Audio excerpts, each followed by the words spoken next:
Bom dia! Bom dia! Gente, que saudade que eu tava de vir aqui conversar um pouquinho com vocês. Ai, que bom saber. Bom, galera, antes da gente começar a palavra, eu queria ter um tempinho, mais um tempinho para a gente estar orando juntos. Quem veio aqui no Holy Fire de manhã? Tava muito bom, né, gente? E eu queria estender isso para aqueles que não estavam aqui, de nós podermos orar uns pelos outros. Então, eu queria que todo mundo ficasse de pé mais um pouquinho.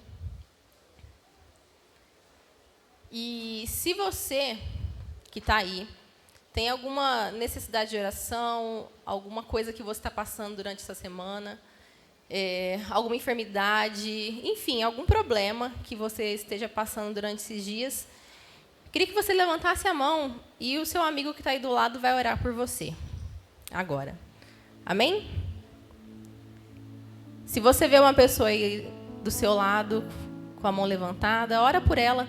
Se não, fecha seus olhos e ora por aqueles que estão aqui. Pode se juntar, se quiser fazer rodinha igual as meninas fizeram aqui, não tem problema. Mas vamos ter um tempinho para orarmos uns pelos outros. Isso é um princípio que a gente precisa começar a aprender, a acostumar a fazer. Como a Duda falou aqui, quando a gente aceita Jesus, a gente ganha uma família junto, uma galera junto com a gente. Então, essa galera está com a gente até nos perrengues, e a gente vai falar um pouquinho mais sobre isso. Começa a orar.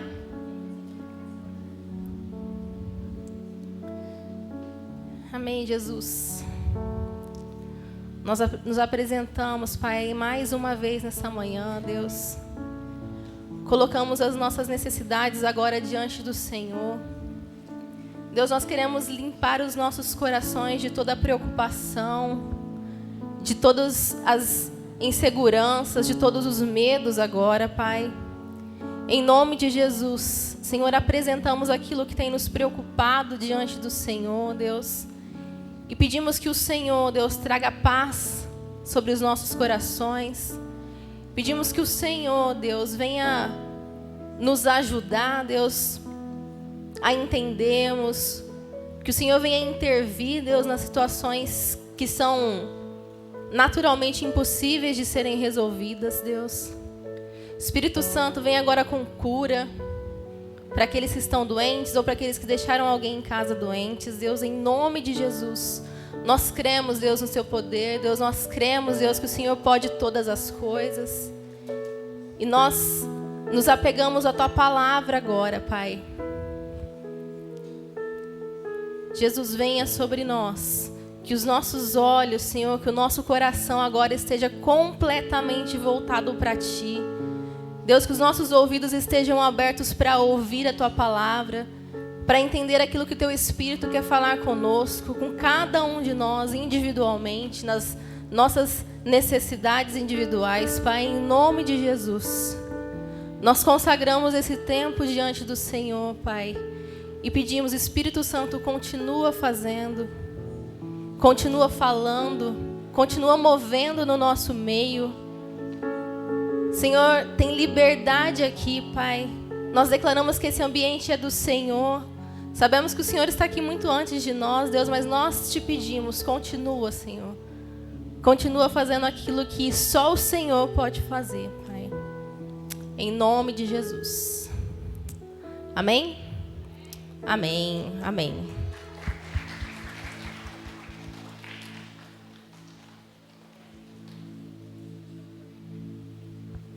Bom, como eu falei, hoje a gente vai conversar um pouquinho sobre perrengue. Quem que já passou por perrengue, está passando por perrengue, sabe o que é um perrengue? Todo mundo, né? Tem os perrengues chiques, né? Hoje em dia tem esses perrengues chiques, né? De viagens e tudo mais, que também acontecem. Mas tem os perrengues que a gente passa todo dia. A maioria de nós aqui. Se não passou, vai passar, mas provavelmente está passando. Já está aqui já. E hoje eu quero conversar um pouquinho sobre isso. não tenha medo dos perrengues. Essa palavra, como sempre, né, geralmente, toda vez que a gente está pregando alguma coisa, geralmente é porque a gente está passando por isso, é algo que o Senhor começou a falar conosco primeiro. E já faz alguns anos que eu tenho aqui no meu bloco de notas essa frase, não tenha medo dos perrengues.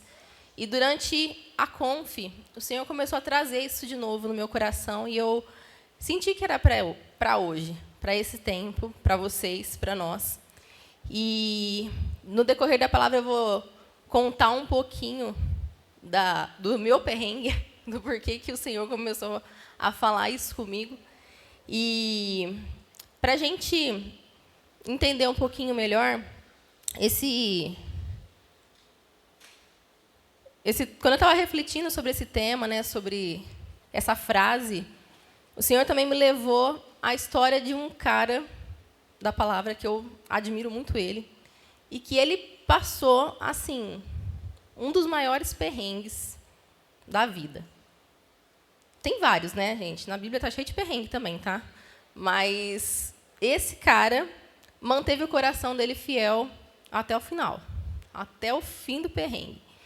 E a gente não vai ler um texto, eu queria resumir um pouquinho a história dele, mas está lá em Gênesis, começa lá em Gênesis 37, vai até os 50, vai até o final de Gênesis, a história dele. Alguém já conseguiu entender aí quem que é? Já descobriu? Jacó está perto, está quente. Um pouquinho mais para frente. Não, um pouquinho mais para trás. José. Quem falou José? É isso aí. José. José e a família dele. Então, Jacó, quem falou Jacó também está no meio ali do pacote. Né? Então, esse cara, gente, ele passou, esse jovem, ele era um jovem ainda, ele passou por um dos perrengues mais difíceis que eu entendo. E a gente vai olhar para a vida dele hoje, nessa manhã, e tirar algumas lições do que ele passou e trazer para a nossa vida. Como a gente falou, né? Todo mundo aqui passa por perrengue. Se não está passando, já passou, vai passar, faz parte da vida, os perrengues.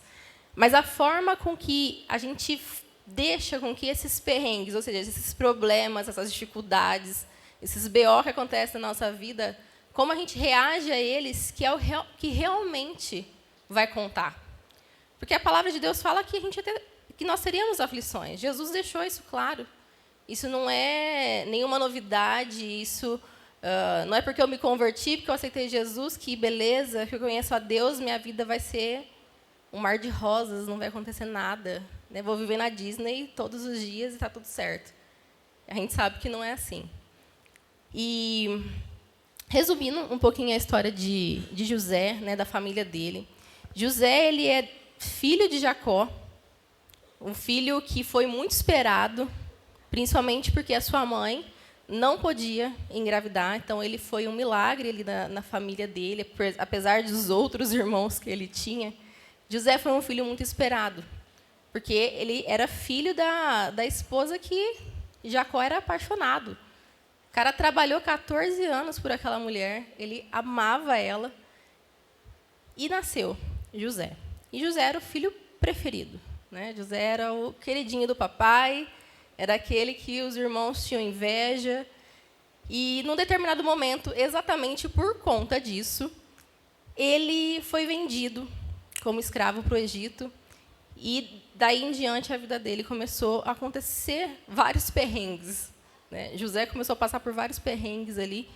E Deus o encontrou no meio desses perrengues todos. Como eu falei, eu estou resumindo bem, depois você lê lá de Gênesis 37 até o final de Gênesis, até 50, que conta todos os detalhes da história de José. E o que eu acho mais impressionante na vida de José é o coração dele. Que em nenhum momento, a Bíblia não conta, em nenhum momento de José duvidando de Deus, ou então mudando quem ele era por conta dos perrengues. E é sobre isso que eu quero falar nessa manhã. Então, o primeiro ponto, os meninos podem colocar. Os perrengues, eles nos ajudam a olhar para nós mesmos da forma certa. Então, é a primeira coisa. Os perrengues nos ajudam a olhar para nós mesmos da forma certa. Tem uma ilustração que eu gosto muito. A pastora Mônica, ela sempre fala sobre isso, que quando a gente está passando por dificuldade, a gente pode reagir de 3 formas. E essas 3 formas, elas são representadas por 3 elementos. Quem já ouviu a pastora Mônica falando alguma coisa? Quem veio no cura, revisão, talvez vai lembrar. A primeira é banana. A segunda, ovo. E terceiro, café. O que acontece, gente, quando a banana é colocada no fogo? O que acontece? Derrete, amolece. Certo? Com o ovo, o que acontece quando você coloca o ovo para cozinhar? Ele endurece, certo? E o que acontece com o café? Quando você coloca no ferve, muito bom, real. Mas o que mais? O que acontece? O que ele exala? Um aroma, um cheiro. Que, para quem gosta, é muito bom. Certo? Para quem gosta, é ótimo. Ó, presta atenção aqui. Volta aqui. Certo? O pessoal já está resolvendo o que precisa resolver. Volta para cá. Então, o que acontece com a banana? No fogo? Derrete, amolece. O que acontece com o ovo? Ele endurece. O que acontece com o café? Ele exala um bom aroma, certo? E é assim que muitas vezes acontece nos perrengues.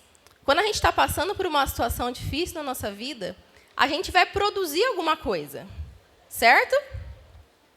A gente vai produzir alguma coisa.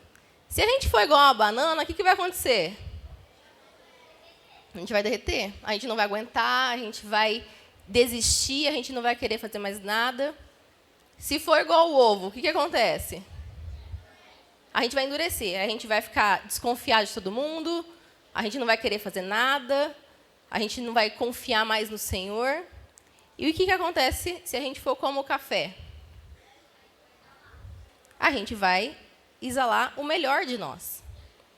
Entendeu? Então, quando a gente passa pelos perrengues, pelas situações difíceis da nossa vida, nós vamos poder provar o que está no nosso coração.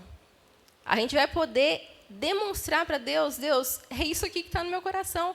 A gente vai poder conhecer a nós mesmos da forma certa e, se precisar, a gente pode corrigir aquilo que está, talvez, de errado no nosso coração, na forma que a gente está reagindo a essas situações.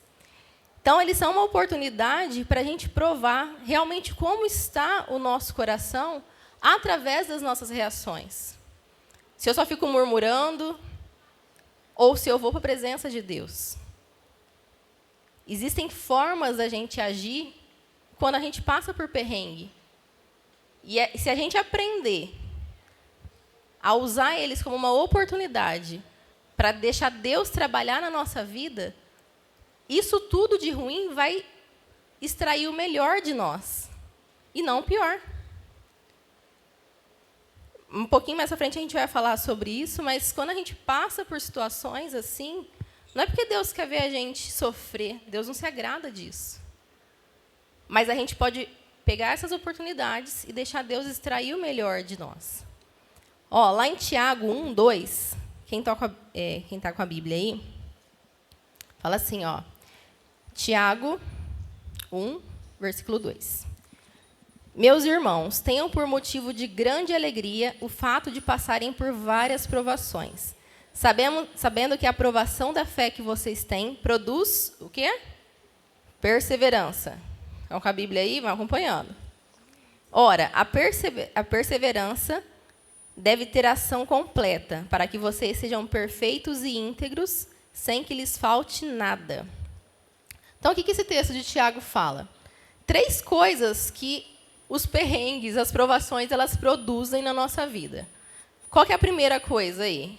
Que quando a gente passa por uma grande tribulação, por uma grande provação, o que a gente tem que reagir? com... Estão aqui?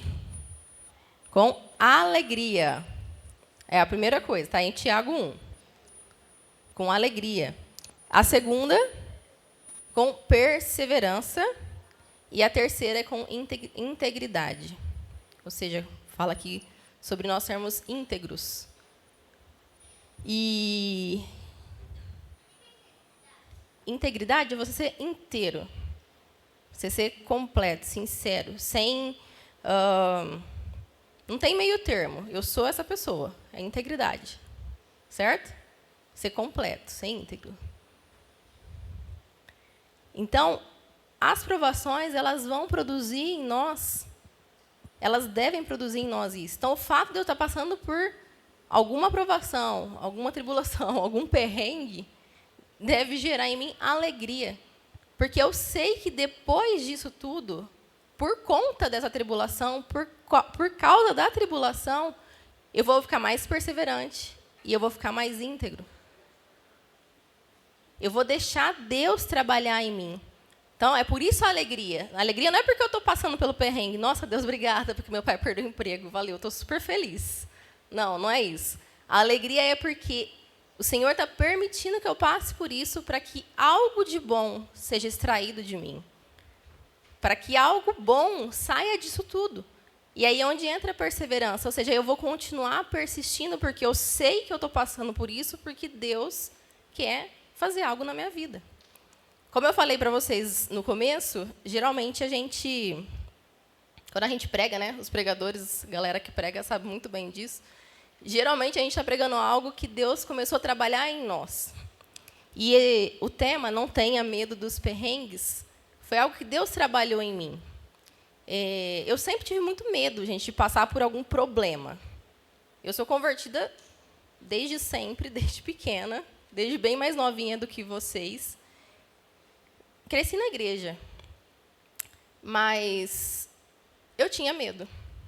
Eu tinha muito medo de passar por alguma situação difícil na minha vida.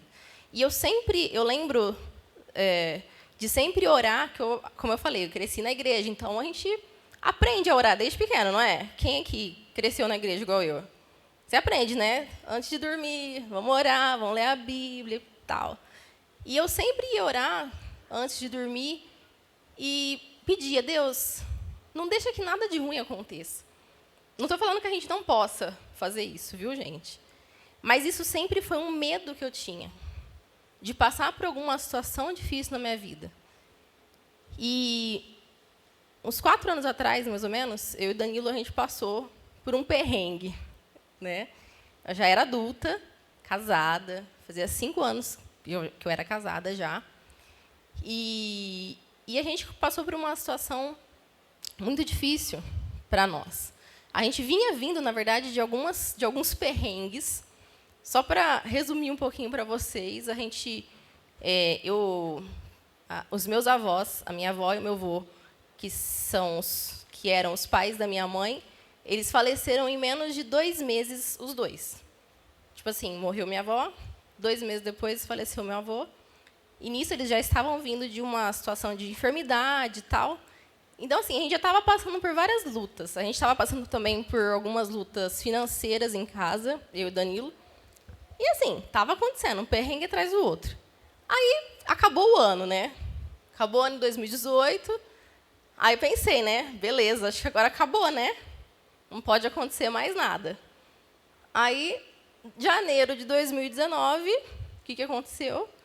O Danilo entrou numa crise de depressão muito forte. E eu lá, né? Deus amado, o que está acontecendo? Uma coisa atrás da outra.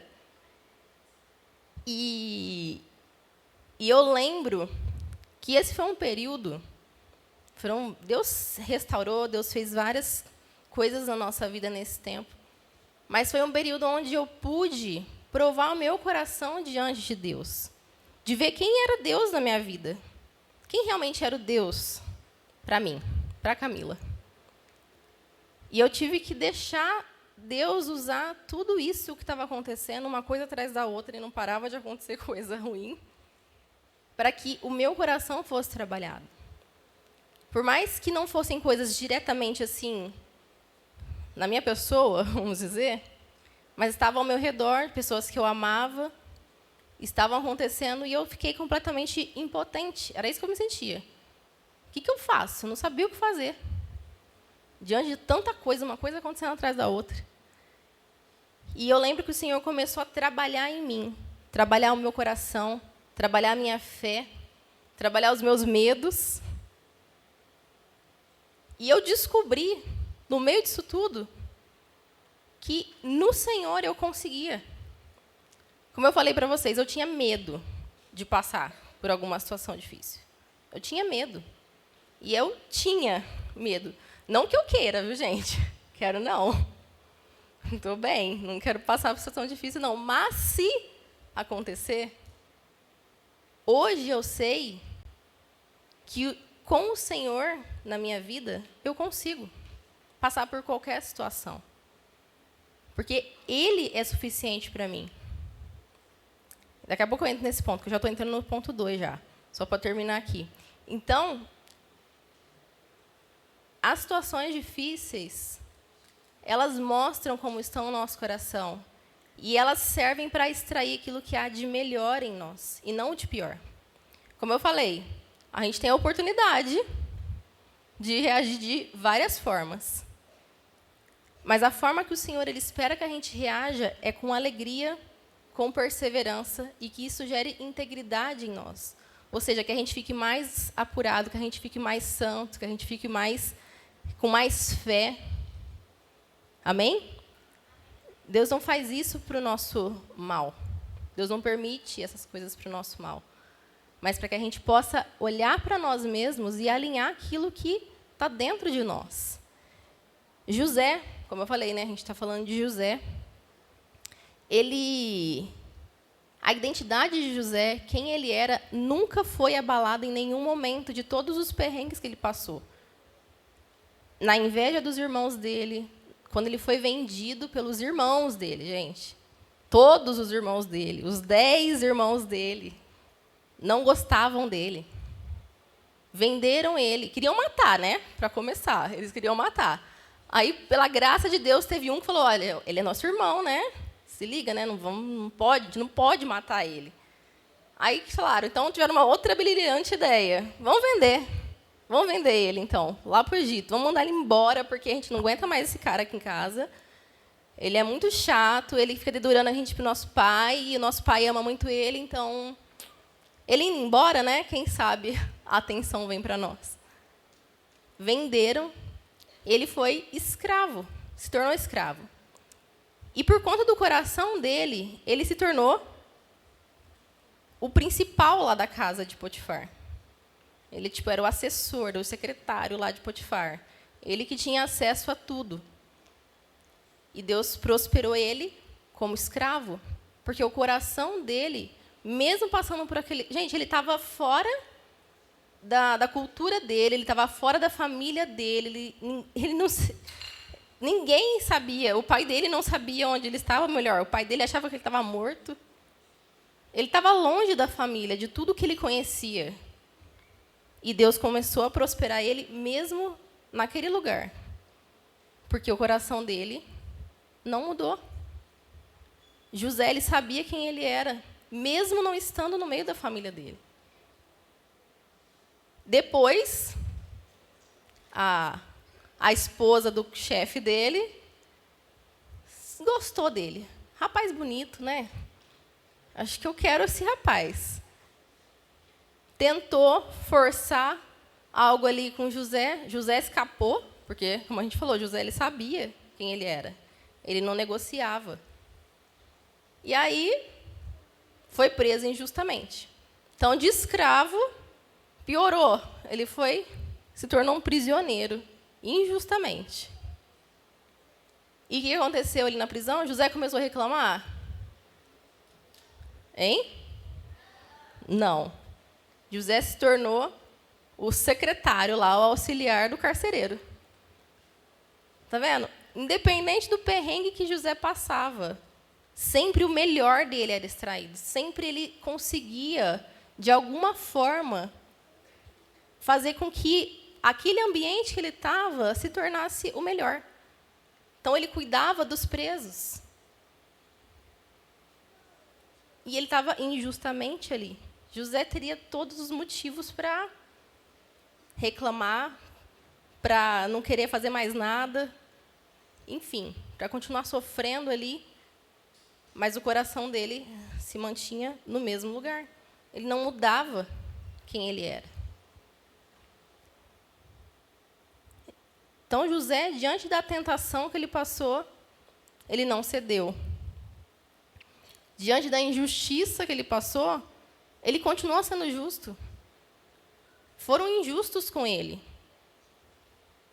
Mas o que foi extraído de José? A justiça que tinha nele. Ele foi o melhor ali. E quando Deus o honrou, lá no final da vida dele, ele continuou com o mesmo coração. Porque José sabia quem ele era. Os perrengues só extraíam o que tinha de melhor nele. Nunca, em nenhum momento, na palavra, a gente vê que José desanimou, que José queria desistir. José manteve o coração dele íntegro.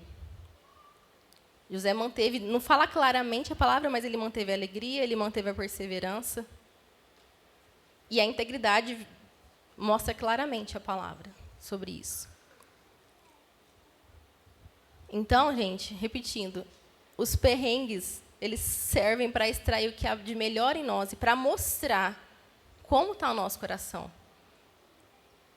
Se eu estou reclamando demais, se eu estou querendo desistir de tudo, está na hora da gente alinhar nosso coração e voltar para o propósito que tudo isso que está acontecendo realmente, o propósito que realmente é para acontecer na nossa vida, diante disso tudo, que é extrair o nosso melhor, que é fazer com que Deus possa se revelar a nós de uma forma diferente. E é o que eu vou falar aqui no segundo ponto. Ponto 2, os perrengues, eles nos ajudam a olhar para Deus da forma certa.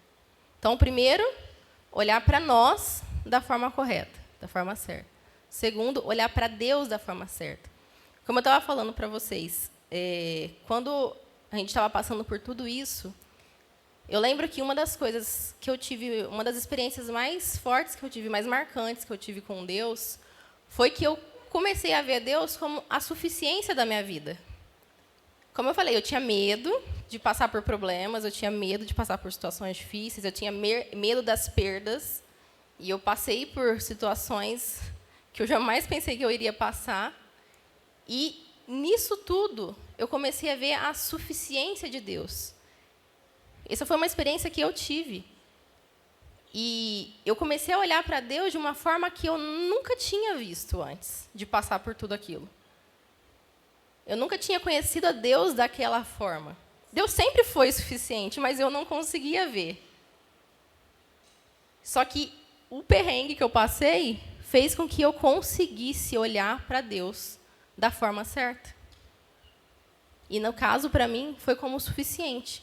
Eu não precisava de mais nada. Eu não precisava ficar manipulando as situações da minha vida para que as coisas dessem certo, porque eu tinha medo de alguma coisa dar errado. Então, eu queria tomar o controle sempre de tudo e fazer com que desse certo. Só que, quando eu dei para Deus o controle, entendi que Ele que era suficiente, eu consegui perceber que eu, nele, podia passar por tudo isso. Lá em Gênesis 46, depois que José foi preso, aí ele foi liberto, ele foi honrado, Deus interviu ali na vida dele. Os irmãos dele foram, no momento de fome que a terra estava passando naquela época, e eles foram buscar comida com José. José, agora, né, depois de restaurado, ele se tornou o governador do Egito, e a terra estava passando por um período de fome. E José, que era o cara que coordenava a comida, era o cara que distribuía ali a comida. E os irmãos de José, sem saber que era José ainda, tiveram que voltar lá para o Egito para falar com o governador. E nisso tudo Deus foi trabalhando, foi restaurando a família de José, foi reintegrando todas as coisas. E num momento ali que Jacó já está voltando, né, o pai de José já está indo para o Egito, depois de tudo revelado, tudo descoberto ali, Jacó está indo para o Egito e Jacó tem uma experiência com Deus, que está lá em Gênesis 46, versículo 3. Fala assim, ó. Então disse o Senhor: eu sou Deus, o Deus do seu pai. Não tenha medo de ir para o Egito, porque lá eu farei de você uma grande nação. Eu irei com você para o Egito e certamente farei com que você volte de lá. A mão de José fechará os seus olhos. Isso aqui Deus falando para Jacó. E eu fiquei refletindo sobre esse trecho, essa passagem. E eu pensei, Deus, o Senhor podia ter falado para Jacó, né? Tudo que está acontecendo. O Senhor falava com Jacó. Mas, na soberania de Deus, ele sabia que essa família precisava passar por tudo isso para que a promessa que havia lá em Abraão fosse cumprida.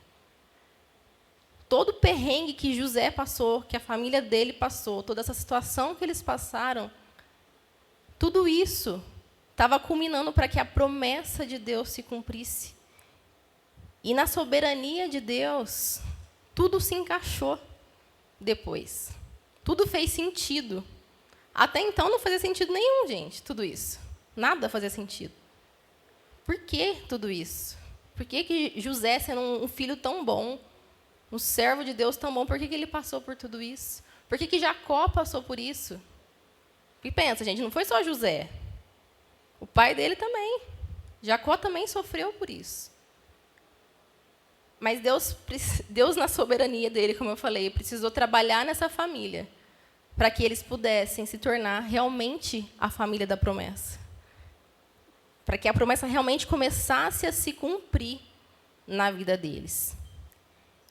E, como eu falei, gente, Deus não se agrada.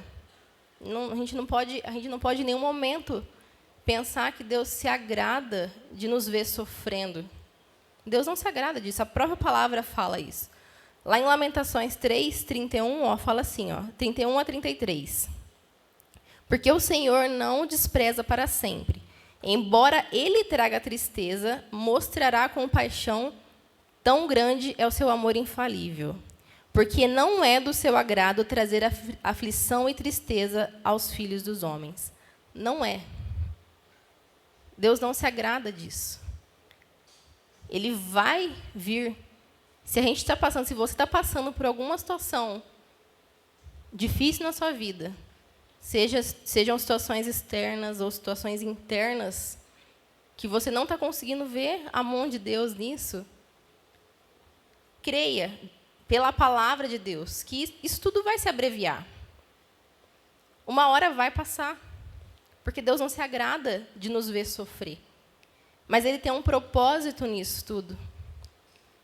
E quando a gente começar a ver a soberania de Deus na nossa vida, agindo, mesmo no meio das situações tão absurdas que a gente jamais pensou que a gente conseguiria passar, as coisas vão se encaixando. Assim como se encaixaram na família de José, assim como eles começaram a ver a promessa se cumprindo ali.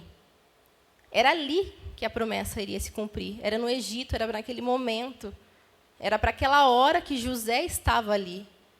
Era para aquele momento que José foi levantado como governador. Mas, para isso tudo, ele precisou passar por esses perrengues. E eles começaram a ver a Deus realmente como o Deus de Abraão, de Jacó, de Isaac e Jacó. Eles conseguiram ver esse Deus que cumpria promessas. Depois de 3 gerações, a promessa estava começando a se concretizar ali. Então, as crises elas acontecem para revelar as áreas que estão deficientes em nós, como a gente já falou. E isso aconteceu não só com José, mas com Jacó e com os seus irmãos ali, com toda a família. e para que eles pudessem enxergar Deus da forma certa, para que Deus realmente fosse visto como o Deus soberano, o Deus daquela família, o Deus da promessa. Como eu falei, para mim, Deus se revelou como o Deus da suficiência nesse tempo que eu passei. E isso eu nunca mais vou esquecer. Sempre que eu passo por alguma situação, eu lembro que Deus é suficiente. Eu não preciso ter medo. Eu não preciso me amedrontar com os desafios que vêm, porque Deus é suficiente para mim. Então, deixa Deus mostrar para você o que Ele quer que você veja nessa situação que você está passando, nesse perrengue que você está passando. Confia que Deus realmente, Ele está aí. Ele está conduzindo tudo, Ele está presente na sua vida. Ele está realmente no controle de todas as coisas. Porque Deus ele começa a trabalhar não só dentro de nós, mas Ele começa a trabalhar por nós. A gente começa a ver coisas acontecendo que, pela nossa força mesmo, a gente não queria ver acontecer. E Deus começa a fazer coisas além do que a gente pensava que poderia. Como eu falei, a gente estava passando por várias situações, né? Financeira, perdas familiares, depressão, um monte de coisa acontecendo. E o ano de 2019, gente, foi o ano que eu e Danilo, a gente mais prosperou financeiramente. Foi o ano que a gente conseguiu ajustar toda a nossa vida financeira, que estava uma bagunça. A gente conseguiu ajustar todas as coisas. E foi o ano que a gente conseguiu prosperar. Ou seja, Deus fez muito mais do que a gente pensava. Deus foi além do que a gente pensava. Então, Deus estava trabalhando dentro de nós, mas Ele também estava trabalhando por nós. Ele estava fazendo algo além.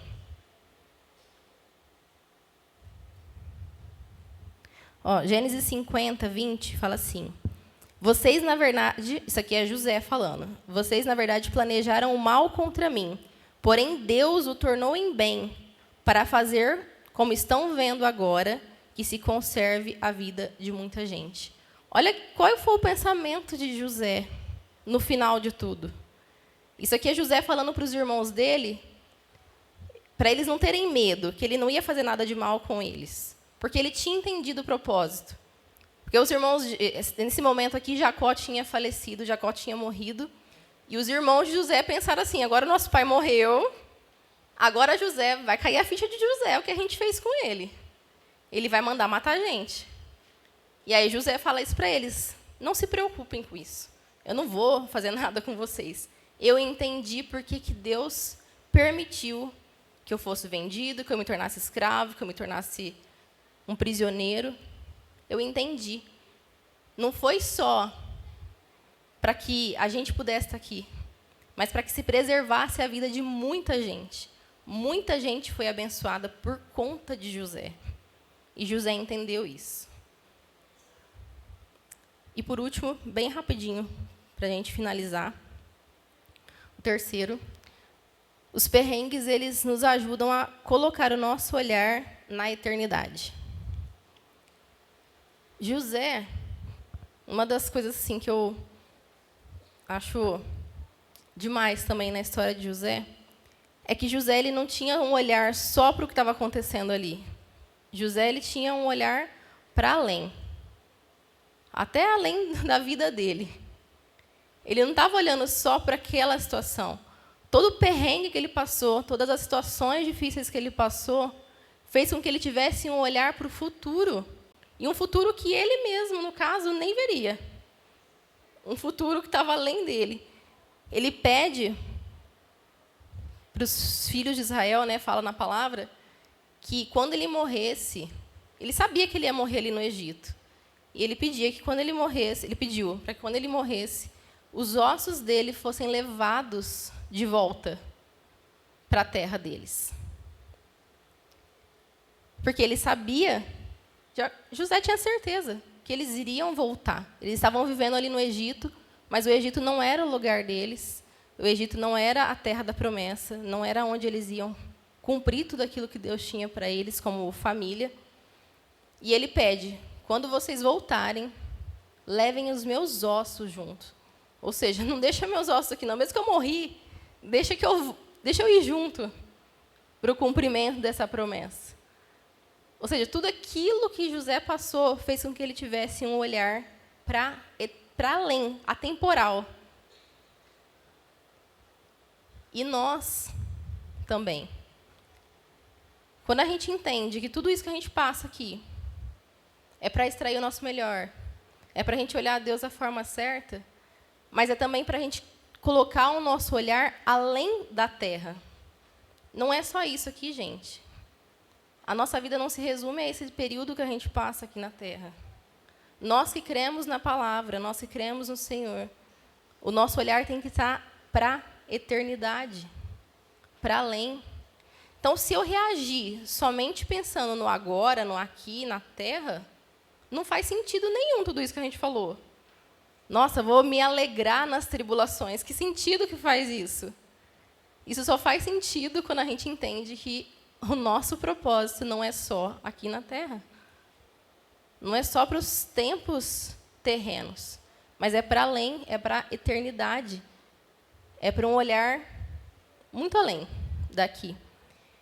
Em 1 João 2,15 fala assim, ó, não amem o mundo, nem as coisas que há no mundo. Se alguém amar o mundo, o amor do Pai não está nele. Porque tudo que há no mundo, os desejos da carne, os desejos dos olhos e a soberba da vida, não procede do Pai, mas procede do mundo. Ora, o mundo passa, bem como os seus desejos, mas aquele que faz a vontade de Deus permanece para sempre. Eu gosto muito desse texto, gente. Ele é a nossa promessa de que existe algo além da terra. Se eu estou passando por dificuldades, se eu estou passando por tentações, se eu estou passando por situações difíceis, os perrengues que eu estou passando aqui vão passar. Vão passar, eles não vão durar para sempre. O Senhor nos promete isso. Porque aqueles que permanecerem, aqueles que forem fiéis até o fim, mesmo com as lutas, mesmo com as dificuldades, mesmo com tudo que vier, vão permanecer para sempre. Vão viver a eternidade. Então, nossos olhos não podem estar só aqui. E quando a gente entende isso, as situações da tudo que a gente passa, tudo, vai tomando um novo sentido. Porque a gente entende que não é só para agora, não é só para aqui. É para a eternidade. Amém? Os músicos podem subir. Eu queria que você fechasse seus olhos agora, aí no seu lugar mesmo. Feche seus olhos. Principalmente você que está passando por algum perrengue. Você que está passando por alguma situação que, às vezes, você não está vendo uma saída. Ou que está difícil. Por mais que você creia, por mais que você tenha fé, por mais que você consiga entender tudo isso, mas está difícil.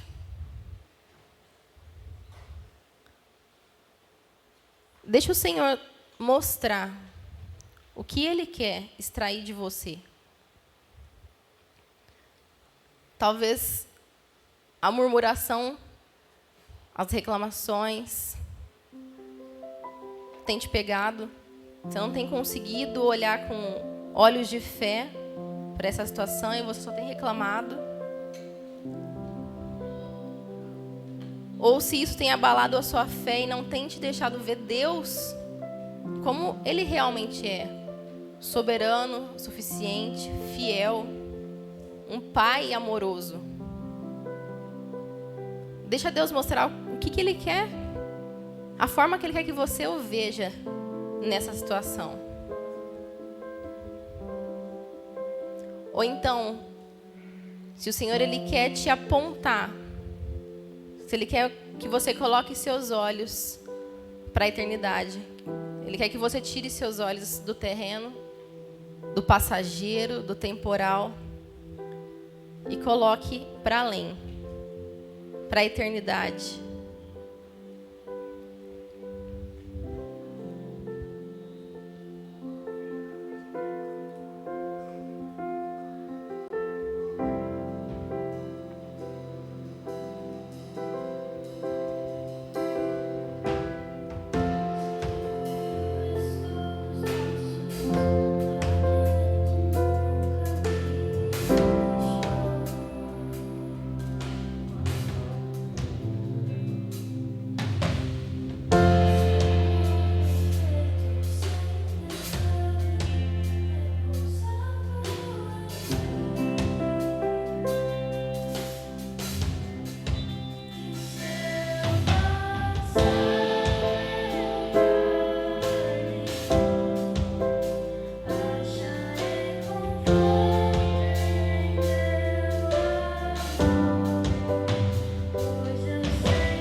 Amém, Jesus. Pai, colocamos os nossos olhos em Ti. Jesus, nos ajude, Deus, a olhar para nós mesmos, Deus, da forma certa. Deus, se o Senhor quer trabalhar algo em nós, se o Senhor quer corrigir algo em nós, Senhor, nos ajude a enxergar, Pai, a corrigir, Senhor. Deus, que os nossos olhos se voltem para o Senhor, Deus. Deus, que uma revelação nova de quem o Senhor é, Deus, seja gerada dos nossos corações, Pai. Deus, tira os nossos olhos, Senhor, das circunstâncias. Deus, tira os nossos olhos dos nossos sentimentos, dos problemas, das dificuldades, Deus. Coloca os nossos olhos em Ti, Deus. Que os nossos olhos sejam elevados a Ti, Deus, a Tua grandeza, ao Teu amor, Deus. Aos Teus atributos, Deus, que são infinitos. Pai, coloca os nossos olhos na eternidade, Deus. Que tudo que há aqui na terra, Senhor, não tire os nossos olhos, Deus, daquilo que o Senhor está preparando para nós na eternidade, Pai. Em nome de Jesus, Senhor, ajusta o nosso olhar nessa manhã. Pai, que os problemas, Deus, e que as dificuldades, Senhor, só extraiam o que há de melhor no nosso coração. Deus, aquilo que o Senhor tem plantado nos nossos corações, Pai. Em nome de Jesus. E eu peço, Deus, que o Senhor fortaleça, Senhor, aqueles que estão desanimados, Deus. Aqueles que estão passando por dificuldades. Deus, abrevia, Senhor, abrevia, Pai. E que cada um aqui, Senhor, possa viver, Deus, e cumprir, Senhor, os propósitos, Senhor, e os planos que o Senhor tem para cada um, Pai. Em nome de Jesus, Senhor, levanta, Deus, uma geração forte, Deus. Uma geração que confia em Ti, Deus. Uma geração que depende de Ti, Senhor. Deus, não nos deixe ser levados, Senhor, pelo mundo, Deus, pelas provações, pelas tentações, Deus. Mas que nós estejamos firmados, Deus, alicerçados no Teu altar, Deus, com os nossos olhos sempre fitos em Ti, Pai. Em nome de Jesus, em nome de Jesus. Amém. Amém. Se você já quiser ir, você já está liberado. Quem quiser ficar mais um pouquinho aqui, fica à vontade. Amém? Até semana que vem.